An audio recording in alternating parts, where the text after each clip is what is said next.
Right, hello, welcome to the Sisyphus complex solution. This is episode 172 still, but we're finally at the end. This is part 6 of episode 172, and it will be the last one within this episode. Been covering this strategic review for the whole of the UK military, which came out fairly recently and has been a bit of a dog's dinner, so we might as well just lap up the final specs to see what we've got. So, moving straight into where we left off. This is them covering the area of cyber and electromagnetics, where their initial point 1, which is up above me, that raises a bit of an issue in the final sentence by using the term invisible battlefield. Now I'll kind of come back to that, but then we can see from the blue box number 15 that they've decided to, or rather they have formed, the National Cyber Force in 2020. First and foremost, I note that's not listed under the Ministry of Defence, so that's another one to add to the list. But additionally, this is yet another piece of activity during 2020 when we were supposed to be believing that all focus was on the sniffles. It seems like there was rather a large amount of activity in 2020 when they were hoping nobody was looking, and nobody was. Apparently the situation in cyber is more about, according to them anyway, more about education than anything else, and I suppose I'll kind of disagree with that, but again, I'll leave that for now. We then get this claim of a congested electromagnetic systems sector, which does seem a bit of an odd thing to say, to be perfectly frank. Most of the other bump that they include is generally quite repetitive and the usual sort of meaningless rhetoric. So they end up with recommendations that this is an area mainly for the civilian sector, otherwise known as the private sector, but somehow they include the reserves as well, which is also a bit odd when it comes to deployment. Essentially, this is something that they're proposing to be linked and to feed into the military. So you have kind of like the private sector then within the reserves, and then sort of feeding into the military. But then not really falling correctly into the command authority then. So we've got issues straight away. I'm sure there'll be some people at this point who'll be going, wondering what this electromagnetic system looks like, or wondering if it actually exists at all, etc. So basically, here you go. This is what the system is that they're talking about. I suppose really that the first issue that I'll raise is this, going back to this invisible problem, the invisible battlefield problem. I mean, that seriously leaves things open to abuse and outright lies, doesn't it? You can just be told whatever they want, and they say, but you can't see it, it's invisible. Okay. I think unless there's some kind of really serious discussion about evidence and what the criteria for evidence is, what the protocols required for that will be, and just having a system in place so we can ensure that we're not going to be subject to endless false flags. Perhaps just as importantly, there should be some proper identification of source.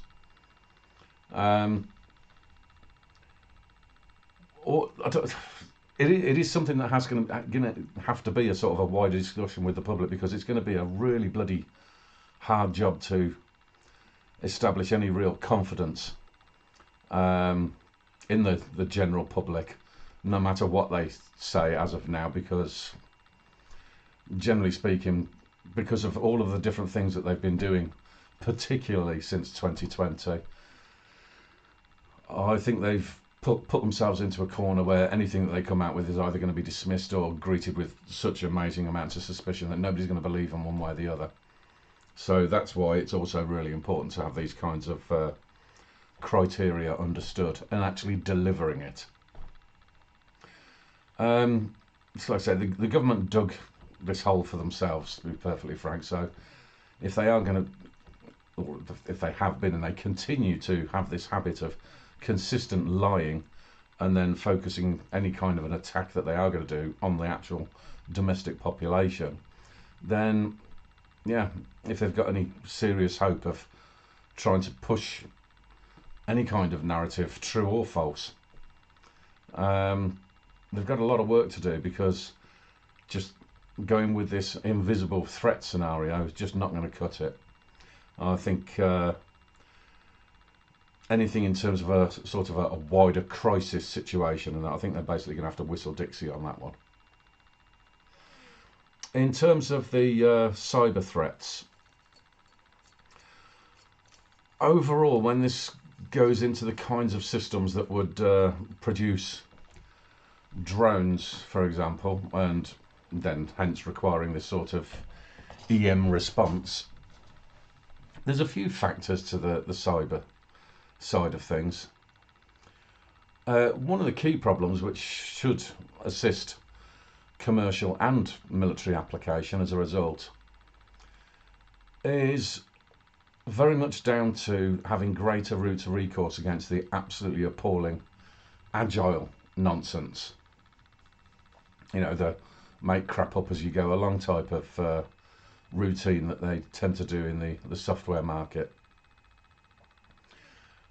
This is not something that you can just sort of make up as you go along. So that kind of an area is really quite important. And just as much, it's also the issues around some of the larger platform systems that are highly intrusive.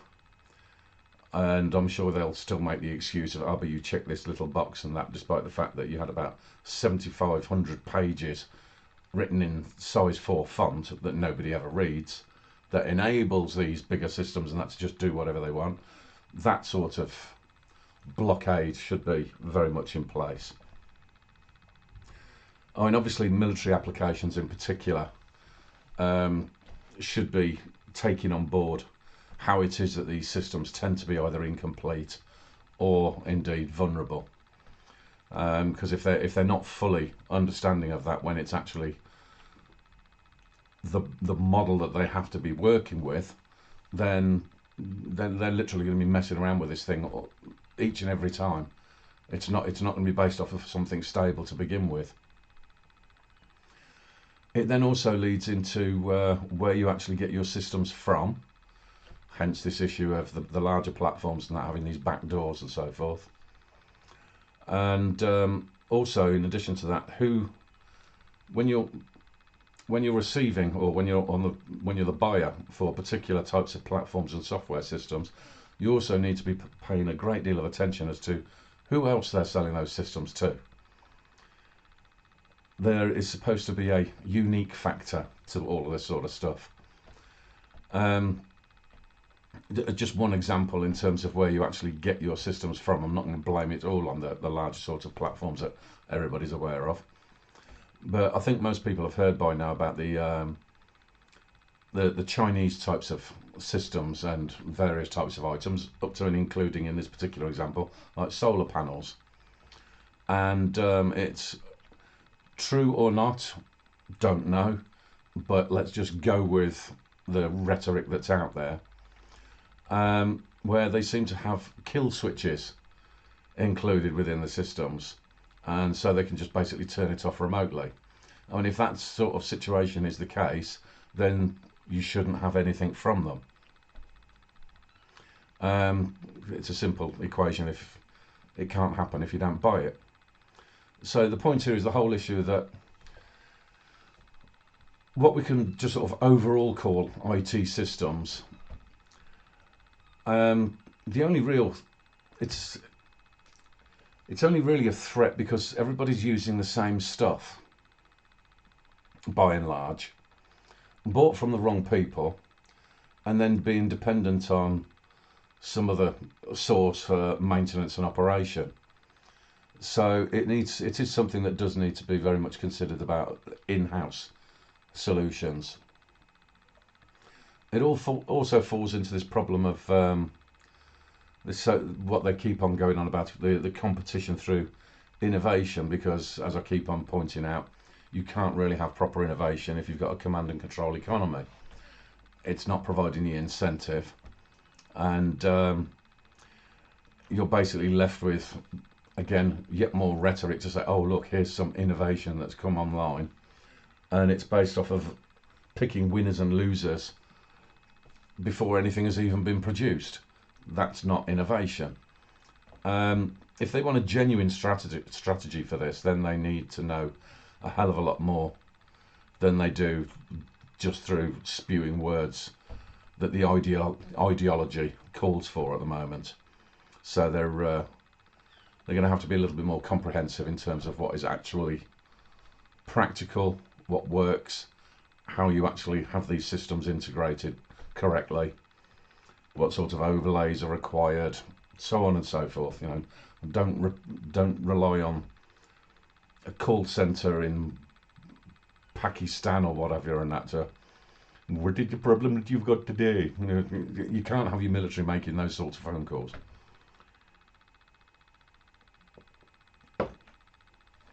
These kinds of very, very practical areas, there needs to be something much more strategic around that rather than what these people seem to be thinking of.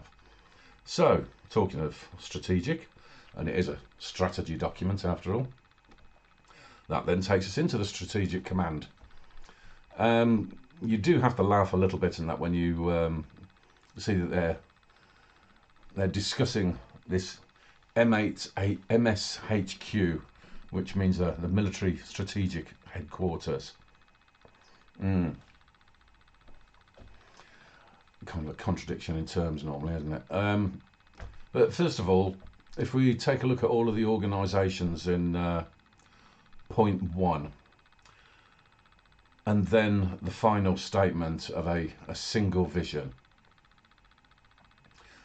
Now then, also understand that this is coming from people that have yet to say anything that resembles a coherent and real-world strategy, and who take the current expert approach of the creation of these various silos, being deluded enough to think that that will equate to lots of nice little shaped jigsaw pieces, and that whoever the fall guy is at the MSHQ, that will be able to create a fully formed picture in their one vision, as if there won't be any hitches, no miscommunications, no overlaps, no failure to comprehend cause and effect, because, you know, they'll have made a nice little bureaucratic chart, and, you know, it all fits nicely within their wet dream.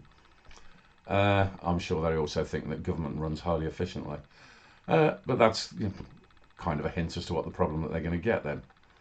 I had to include their point 2 on account of the fact that you got a statement which says certain areas of joint capability concept and warfare development, such as doctrine and training, will remain with the strategic command. The inclusion of the word doctrine is where my suspicions are raised. Whilst it's not on the screen, there is mention of yet another organisation not listed under the MOD, which I've now also added to the list, and this is called J-Hub. I suppose I'll have to explain a bit more about that when it comes time for me to be actually running through as part of the process and part of the audit. So I'm just kind of making a bit of a note on it at the moment, and you can feel free to check it out for yourself if you want. Now, in point 4, despite point 1 claiming that MSHQ will magically run everything without any problems whatsoever, we then see that the Permanent Joint Headquarters, the PJHQ, that will then actually tell the MSHQ what to do. So you're in a farce already. I think that I wish I could do it verbatim, and that is the Robin Williams in Good Morning Vietnam, and the use of the acronyms. You'll have to find that clip. Anyway, I do find it more of a farce though when they turn around and say that focus more closely on the defence of UK territory, aerospace and waters as an enduring concern. As if this should ever have been in question. And yet it then also brings up the obvious situation of the abandonment of our waters and our borders, our shores, and the abandonment of these basic duties. That is the kind of area in that when they're trying to include that now as if it's something that they've only just discovered. Again, prosecutions are required for this sort of stuff. But then for them to suddenly remember this basic is possibly a bit of an admission there, really, isn't it? So exactly what their tiny little bit of a recommendation here is supposed to mean, I don't actually know, to be perfectly honest. But then the problem being is that I dare say neither do they. So we can move forward off of that one then. And in we go to the Special Forces. That picture looks very much made up, doesn't it? It looks like a load of little action men types.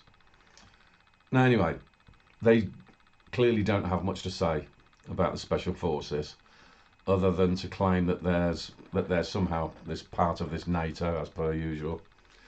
Nothing in regard to their potential for domestic matters, like taking out some of the 40,000 Islamic terrorists on the MI5 watch list. Might be an idea. I do remember the Special Forces and that when they went into the Libyan embassy, but never mind. I suppose, I mean, if they were to be realistic about this sort of stuff, and that now that they are actually remembering that looking after the sovereign land is actually a part of their remit, it might be an idea for them to actually consider a strategy of their involvement around all of these terrorists that are in the country that nobody seems to do anything about, because quite literally the reason why that problem exists is precisely because the police and the Secret Service, the police and the Secret Service are obviously pretty useless. I would imagine they also don't really say too much about Special Forces, probably because they're probably shitting themselves about any sort of comeback if they say something wrong. Anyway, that pretty much deals with their version of the Special Forces. On to the intelligence, or rather the lack of intelligence section. And that stands out straight away with their mention of needing to counter state adversaries. And that pretty much in this context, I would imagine, basically means anyone that opposes the blob, i.e. me and you. Assuming that you're on the same side as me, but there you go. This constant rhetoric of threats intensifying is, of course, complete and utter bollocks. And the government and their claimed allies, especially the UN and the EU, quite frankly, that is by far more of a threat than anybody else. So that alone will kind of make them want to keep up their activities against people like me, really. Because I've had varying degrees of that since 2020, and actually I had a few of them today as well, but you know, fuck them as far as I'm concerned. Don't run us into the ground then. They then get into their recommendations, which begins with 53, and an obvious problem that they're going to have, which is an inability to recruit competent people. When they are quite literally the problem, and they continue to abuse the domestic population, it's not something that are going to be able to solve anytime soon, is it?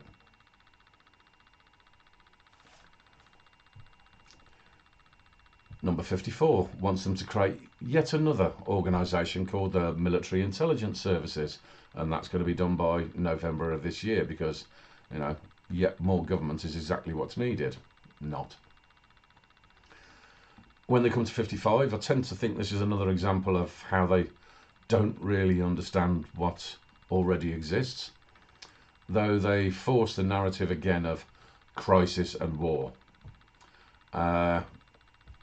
Obviously, the very thing that they want to be able to create to have the never-ending war, the never-ending crisis.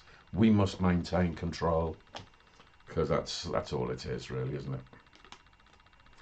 Then finally, for this part, they want yet another office down at the end there, and that'll be the Defence Counterintelligence Unit, which by the standards we've come to know by now means military-based propaganda. So, like I say, in terms of what already exists, you've got the 77th Brigade.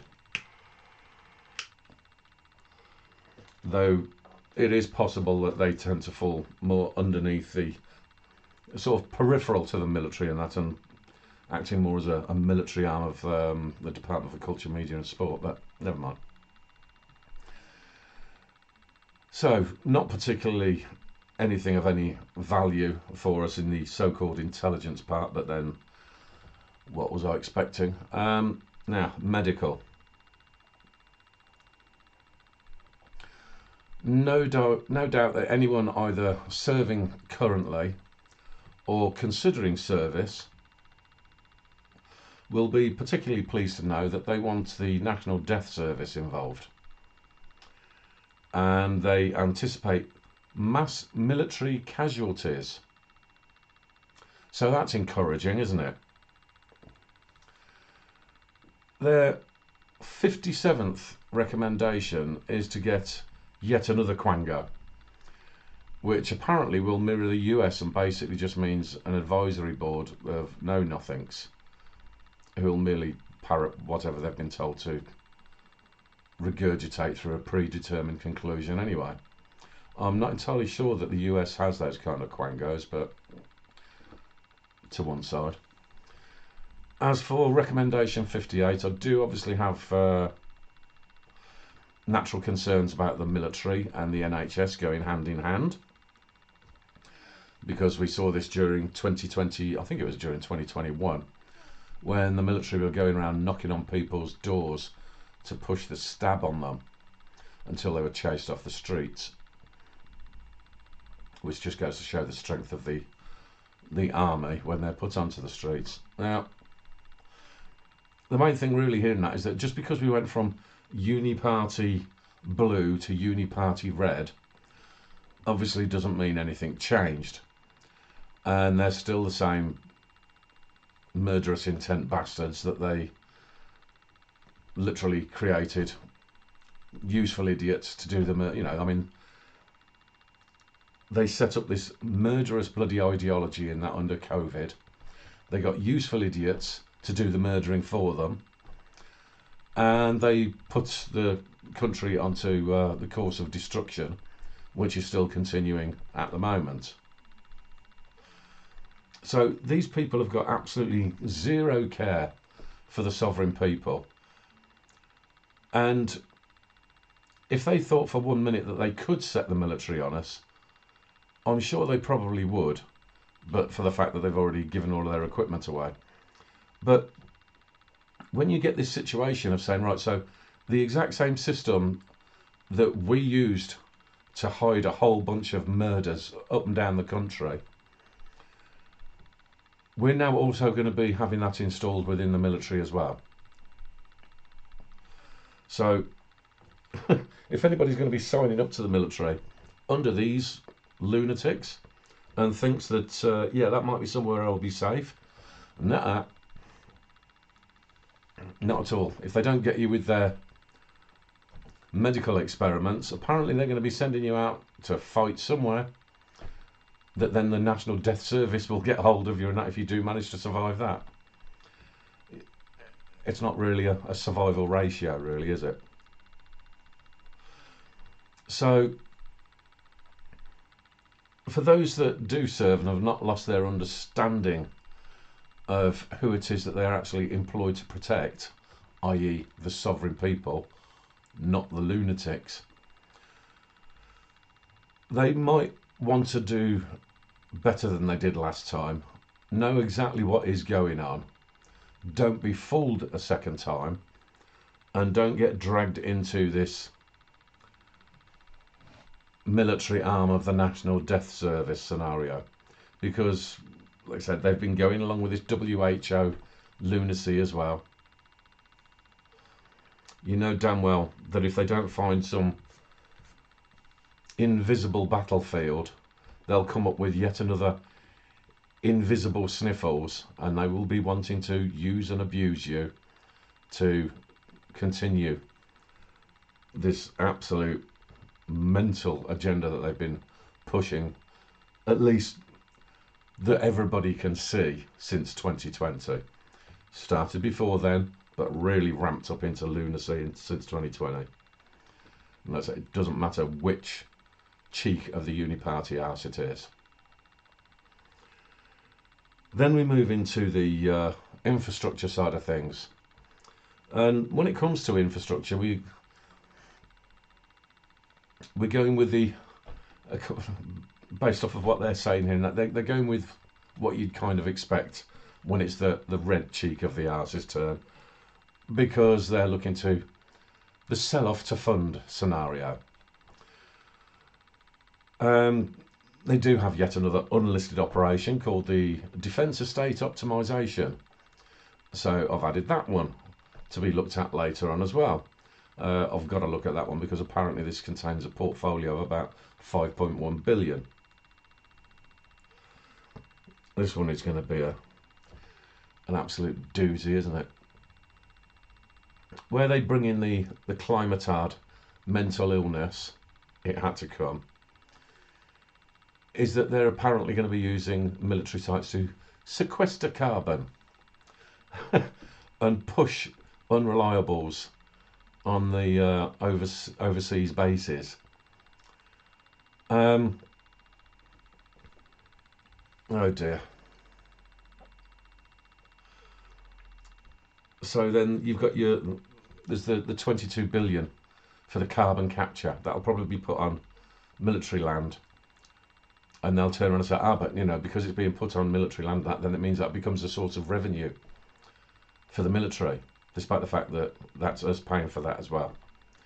So, like I said, it's another one of these circular areas where they can claim to be making money off of something, forgetting the fact that it's us that pay for it anyway.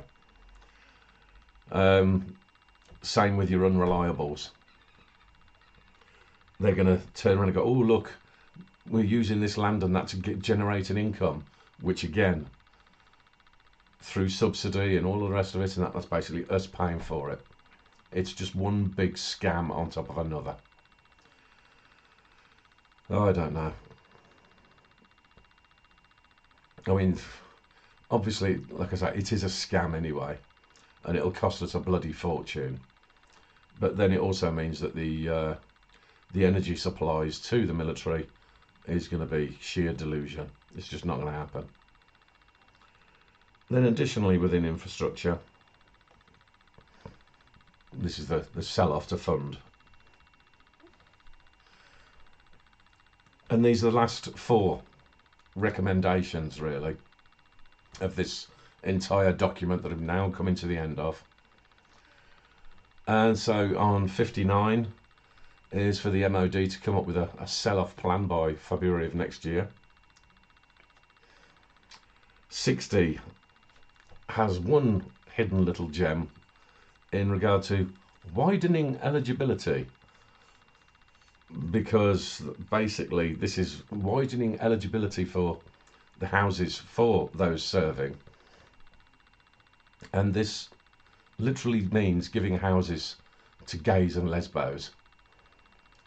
because of that's exactly what you need in the military, isn't it? Staggering.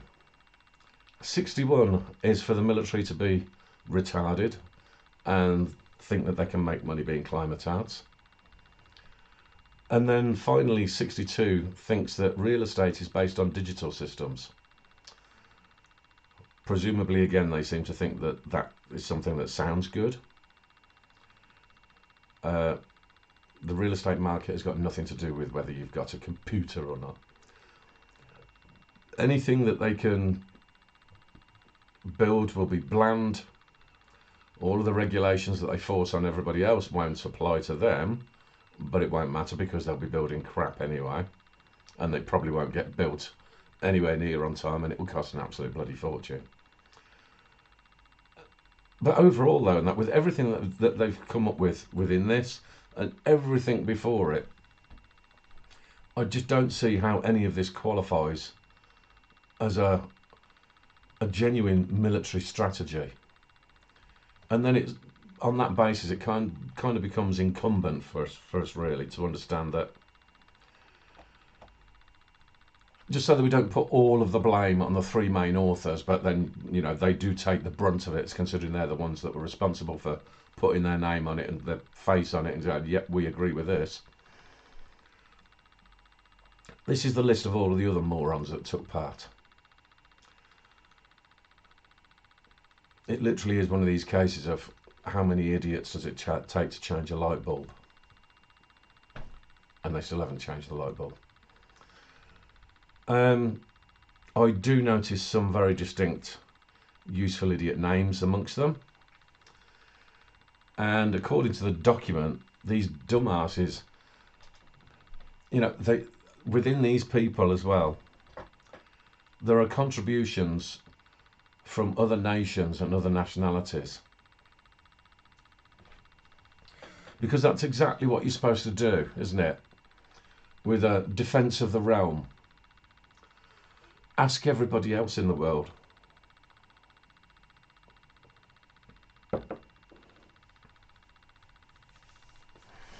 Okay. We're not dealing with stupid people at all, are we? Oh, dear God. Right, as I've said throughout, this is not a military strategy. It's just the latest version of the blob spewing out utter nonsense, because they know that it won't get any pushback anyway, apart from me doing this. And even if they do get any pushback, including from me, they're not going to care anyway, or even bother listening. So all we really need to know about this sort of nonsense is that, just looking at what it is that they've actually put together, and so we understand what we've got to fix.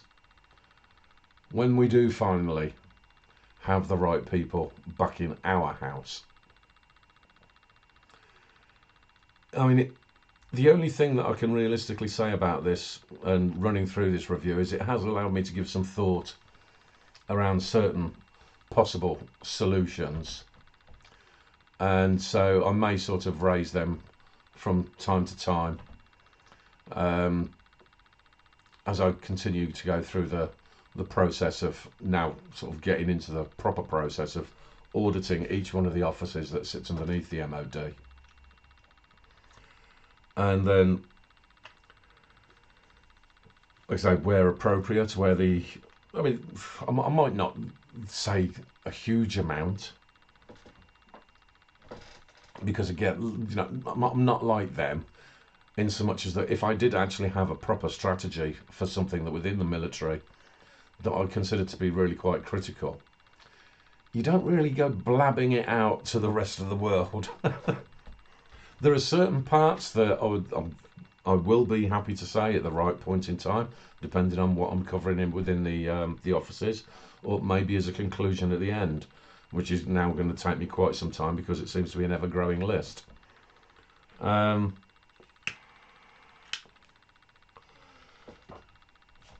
I do already know that there is one particular solution that I do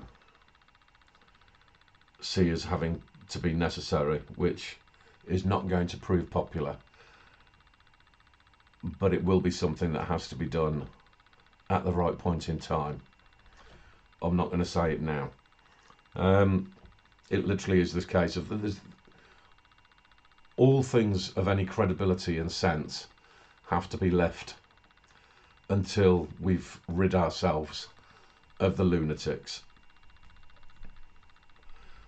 which, quite frankly, everybody just seems to have their head absolutely set on 2029 and no intention of doing anything beforehand. I don't know why. It's really quite bizarre. There's just this complete insistence to say, oh no, we're all just going to mess around and pretend like we're preparing for something, while we just let them have another 4 years of complete destruction. You might not have an awful lot left to fix afterwards. You'll literally be starting from bloody scratch. And then also keep in mind, with so many things,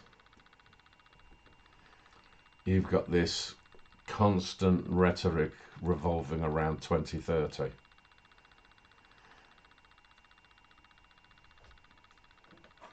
Is that going to be the year when we either win or lose? Don't know. But either way, we need to have some sort of understanding as to what should actually be taking place, even if it only ends up being a pipe dream. So that's it for this military review, and that, like I say, starting from hopefully I'll have another episode ready for release at the usual schedule, or the more normal schedule. I don't know what the name of the office is that I'm going to be starting to look at in terms of the audit. It'll be what it'll be. And so, yeah, I guess I'll see you later on in the week. Normally it's published on Saturday morning. And so I'll see you then in what finally becomes episode 173. All right, cheers. See you later. Bye-bye.